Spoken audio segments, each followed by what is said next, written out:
Good morning. I'm Andy Ho. I'm from the Farm Bureau, and I'm here to talk today on behalf of the Ag in the Classroom program and primarily talk about plants and in particular seeds and how important they are to agriculture and our food supply.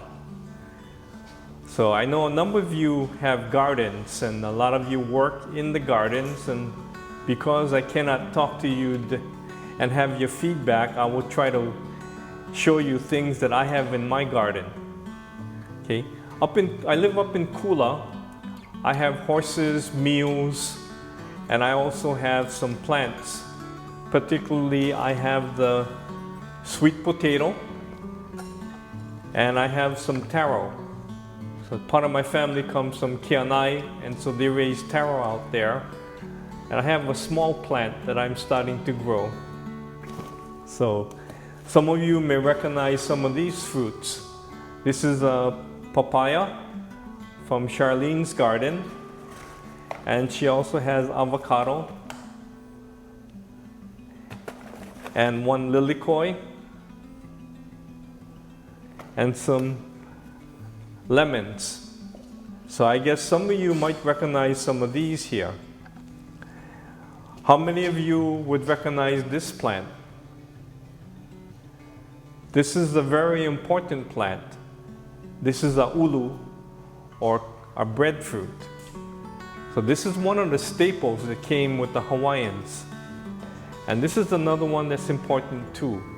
This is a kalo, a taro plant, and was very useful to the Hawaiians. This also came when they came to Hawaii. I also have some herbs. This is some parsley. This is like the Portuguese parsley that we use in the stews, that we use it in the potato salad. And this is kind of a nice plant to have. This is a mamaki. It makes a very nice soothing tea. And on the sides here, you can see little soft bumps. These are the flowers, and out of here will come very, very tiny seeds. And this is what we will try to cultivate and grow. It's difficult to get them to sprout. So what we do is we would pick that, smash it up, mix it with water, filter it, and get the seeds to separate, and put it on a paper towel and put it into a Ziploc bag and have it sprout and then transfer it out. It's kind of difficult.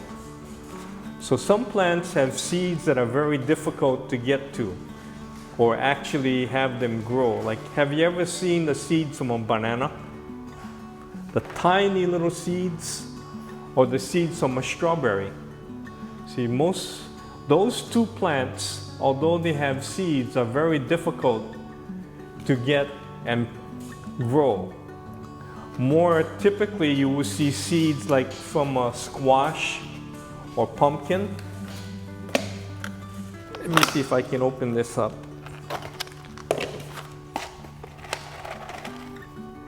What kind of seeds are these? This is from a pumpkin. And what do you do with the seeds? We would scatter them, bury them shallow in the dirt, add water, and put them in full sun, and there we would have a pumpkin plant.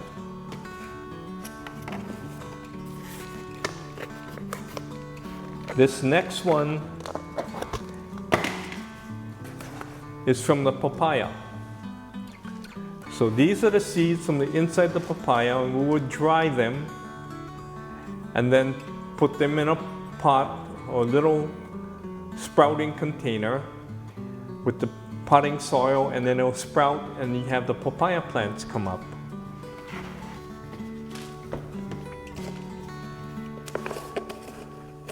And the seeds are all different.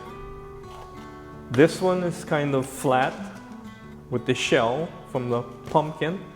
This one is like little dots, almost like peppers.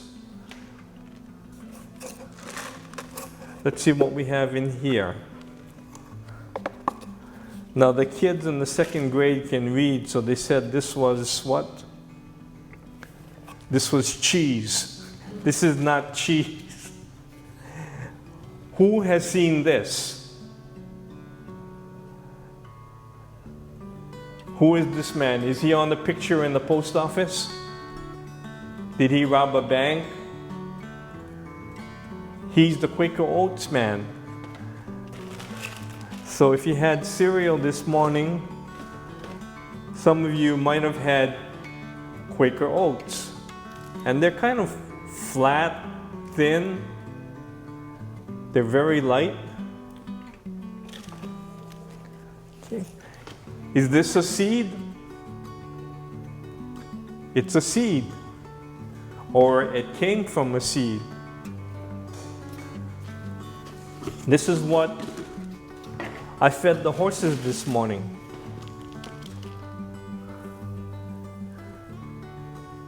There's tiny seeds, but they're kind of cylindrical. They shape long and kind of round.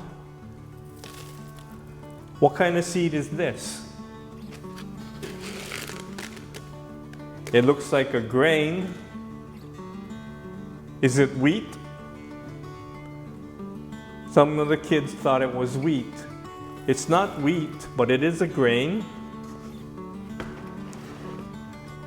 If I told you that these are the same, what would you say? Are they different? This one has a width to it, and it's roundish. Let's see what we have here. This one is kind of oval and flat. What if I told you this was the same thing? Do they look alike? No, but they're the same thing. This is the one that you eat, and that's the Quaker Oats. These are called whole oats. These, if I throw it on the ground, they will sprout. And this is what I feed to the animals as grain. So how did they get it to be like this? Did they hit it with the hammer? Make it flat? Did they step on it and make it come like this? Okay, so the difference is this is whole oats and this is rolled oats. How many of you make cookies, especially around Christmas time? What do you do with the dough when you mix it all up and it's in a big lump like that? Do you throw it and put it in the oven like that? Do you throw it on the floor to make it flat? I don't think so. I think you take it, put it on the table, and you take a rolling pin and you roll it to make it flat.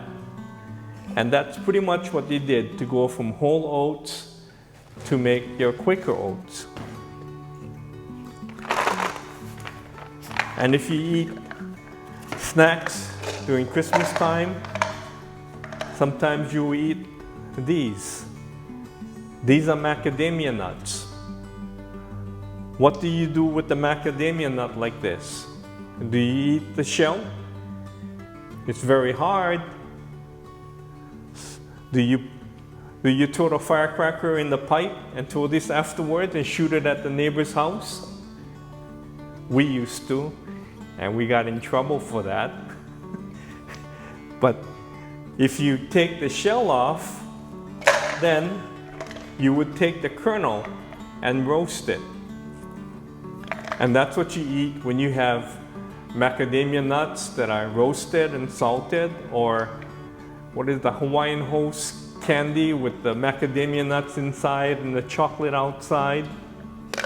That's the beginning of that. Okay, let's take a little break over here right now.